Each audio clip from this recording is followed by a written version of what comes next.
کہ حضرت امام مہدی جب قرب قیامت میں تشریف لائیں گے تو وہ حضرت امام حسن کی نسل سے ہوں گے، اور آپ جانتے ہیں کہ حضرت امام مہدی کی خلافت علی منہاج النبوہ ہوگی، اور وہ خلافت پوری دنیا پر ہوگی، پوری دنیا پر اسلام کا جھنڈا لہرائے گا، اور اللہ ان کے ذریعے سے ایسا پائیدار امن قائم کرے گا کہ گھاٹ کے اوپر بھیڑیا پانی پی رہا ہوگا تو بھیڑ بھی آ کر ساتھ پانی پینے لگ جائے گی، اس کو فکر نہیں ہوگا کہ یہ بھیڑیا مجھے چیر پھاڑ کے کھا سکتا ہے، اسے یہ پتا ہوگا کہ مسلمانوں کا امیر امام مہدی موجود ہے۔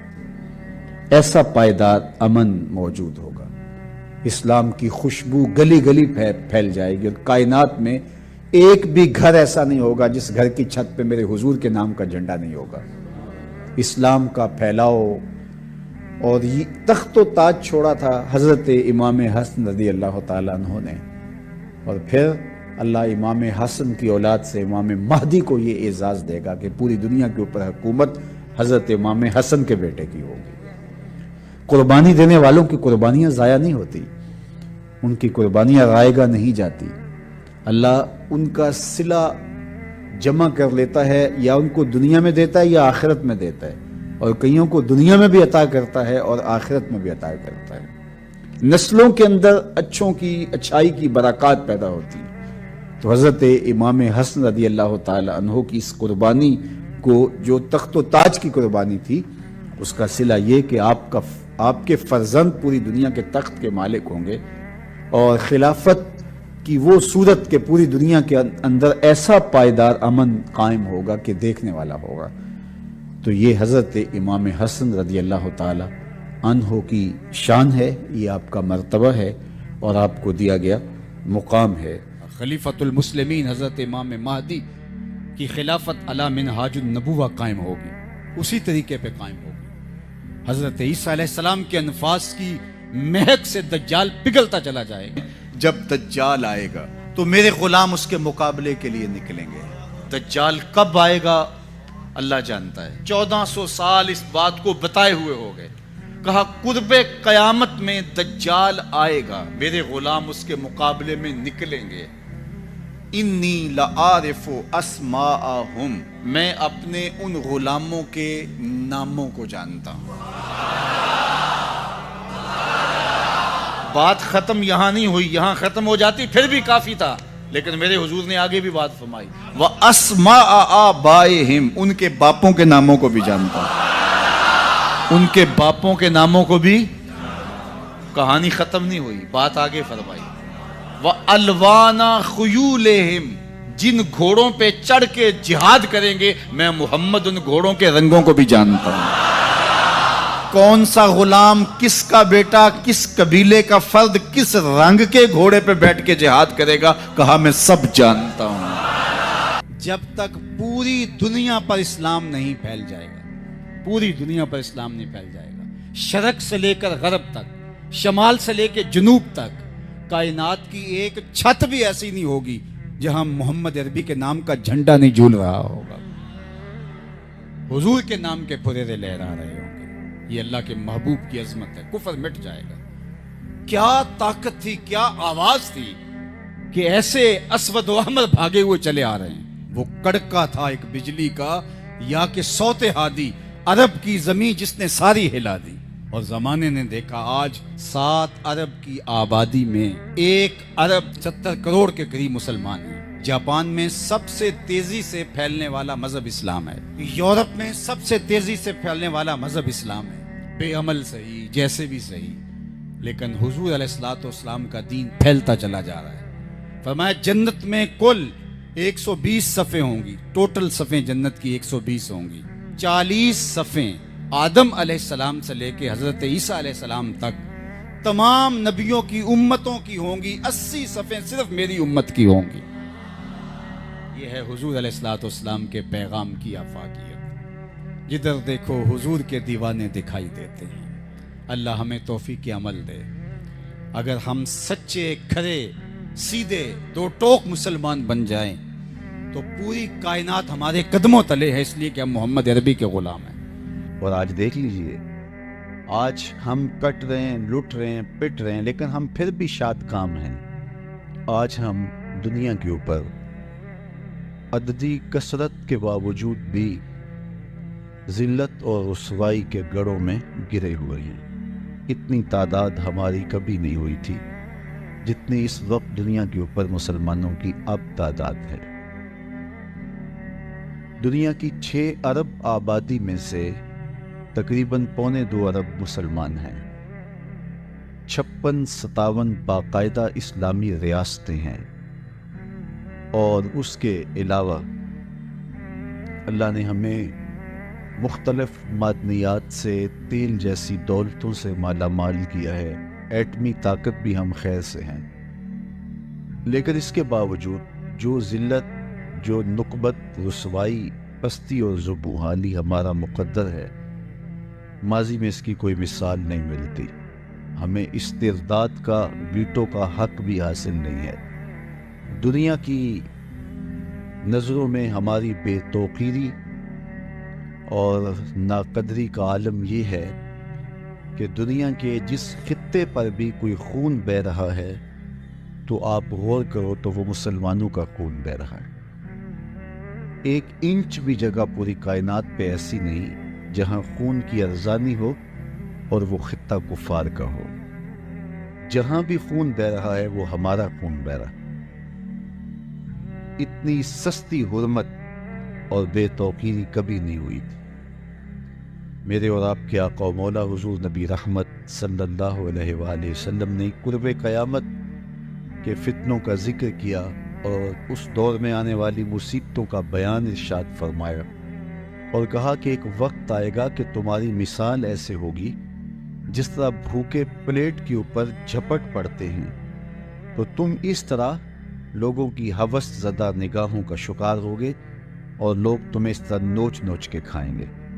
تو صحابہ نے عرض کی، یا رسول اللہ، کیا اس وقت ہم تھوڑے ہوں گے؟ فرمایا نہیں، اس وقت تمہاری تعداد بہت ساری ہوگی، لیکن تم ہوگے جھاگ کی طرح، سیلاب کے اوپر اٹھنے والی جھاگ کی طرح تم بے وزن اور بے توقیر ہوگے۔ دنیا کے اوپر تمہاری کوئی قدر نہیں ہوگی، تمہیں کوئی پوچھنے والا نہیں ہوگا۔ عرض کی، یا رسول اللہ، اس کا 56-57 اسلامی ملکوں کے حکمران غیرت کی چادر پھاڑ چکے ہیں، ہماری بیٹیاں غیروں کے نرغے میں ہیں۔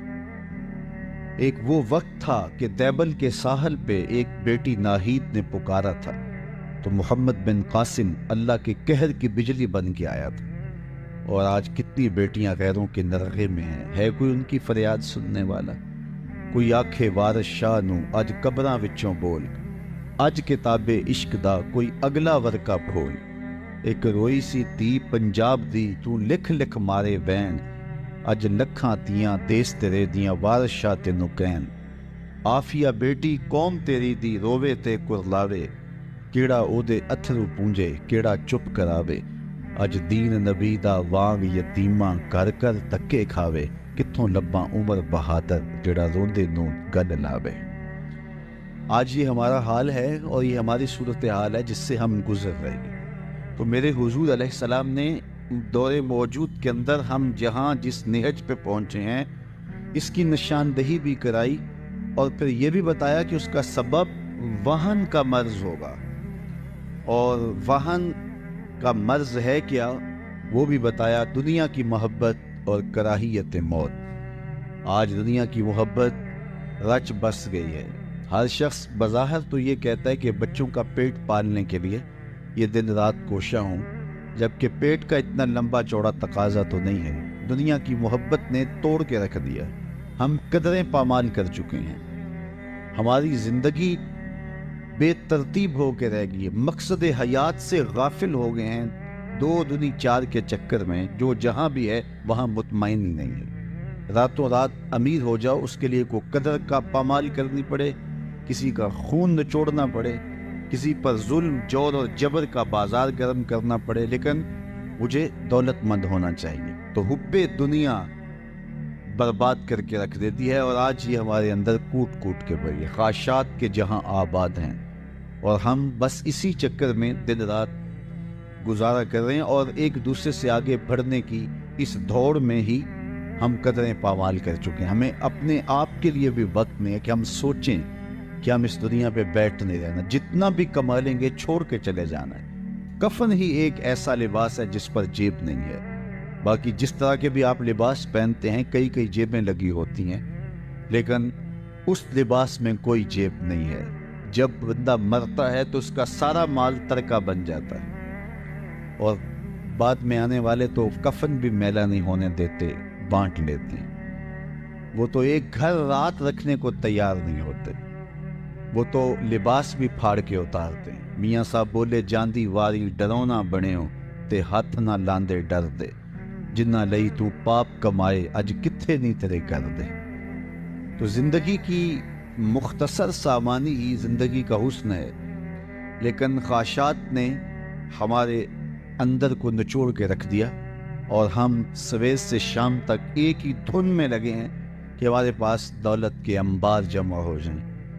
اچھا، اگر اللہ تعالیٰ کسی کے لیے دولت مقدر کی ہے تو میں اس کا منکر بھی نہیں ہوں، لیکن یہ ہماری ترجیحات میں سے نہیں ہے، اور ہمیں اچھی قدروں کا حامل ہونا چاہیے، لیکن سویر سے لے کر شام تک ہم اسی چکر میں بھاگے پھرتے ہیں۔ جہاں جتنا رہنا ہو وہاں اتنا ہی سامان کرنا پڑتا ہے۔ مختلف ممالک میں جانا ہو تو میں دیکھتا ہوں کہ ایک چھوٹے سے کمرے میں 10 نوجوان مل کے رہ رہے ہوتے ہیں، خود ہی کھانا تیار کر رہے ہوتے ہیں، خود ہی اپنا لباس دھو رہے ہوتے ہیں۔ تو یہ مختصر زندگی ہے، یہاں جتنا رہنا ہے اتنا انتظام کیا جائے۔ یہ ساری زندگی جو ہم گزارنے آئے ہیں کتنے سالوں پر مشتمل ہے؟ 50 سال، 60 سال، 70 سال، کوئی 100 سال کا ہو تو لوگ تو انٹرویو کرنے آ جاتے ہیں کہ آپ کی صحت کا راز کیا ہے۔ 60-70 سال یہ ساری زندگی، اور آخرت کا ایک دن 50,000 سال کا، 50 سال کا نہیں، 100 سال کا نہیں، 50,000 سال کا ایک دن، اور اس کے بعد نہ ختم ہونے والی زندگی۔ موت کو بھی مینڈے کی شکل میں لا کے ذبح کر دیا جائے گا، موت کو بھی موت آ چکی ہوگی، تو یہ کیسی زندگی ہوگی؟ تو اصل زندگی یہ زندگی ہے۔ اسی لیے خندق کودتے صحابہ کو جب دیکھا ان پر پیار آیا تو یہی کہا، اے اللہ زندگی تو آخرت کی زندگی ہے، میرے انصار کو بھی بخش دے، میرے مہاجروں کو بھی بخش دے۔ تو اصل زندگی آخرت کی زندگی ہے، لیکن دنیا غلمن میٹھا خواب ہے، اور یہاں اس خواب سے بندے کی جب آنکھ کھلتی ہے تو پھر سمجھ آتی ہے، اور خواب میں بندہ ہچکورے لے رہا ہوتا ہے۔ تو ہم ان عجیب کیفیات کے اندر زندگی بسر کر رہے ہیں، جبکہ اصل حقیقی سرمدی اور نہ ختم ہونے والی زندگی آخرت کی زندگی ہے۔ وہ ایک فقیر تھا، تو اس نے بازار میں گزرتے ہوئے لوگوں کو دنیا میں کھوئے ہوئے دیکھا، تو اس کے دل میں ترس اور محبت کے جذبات پیدا ہوئے۔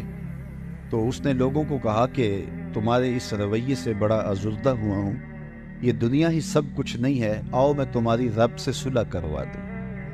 تو میں نے اس سے بات کی ہے، تو وہ کہتا ہے ان بندوں کو میری دہلیز پہ لے آ، ایک آنسو سے سارے گناہ معاف کر دوں، ماضی سارا دھل جائے گا صرف اشک ندامت سے۔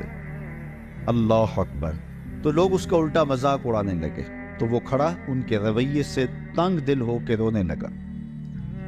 اچانک کوئی شخص گزرا تو دیکھا کہ یہ فقیر رو رہا ہے، تو اس نے کہا کہ بابا کیوں رو رہا ہے؟ کسی نے مارا ہے، تنگ کیا ہے؟ اس نے کہا ایسا کوئی واقعہ نہیں ہوا، بلکہ ان کے رویے نے مجھے رلا دیا ہے۔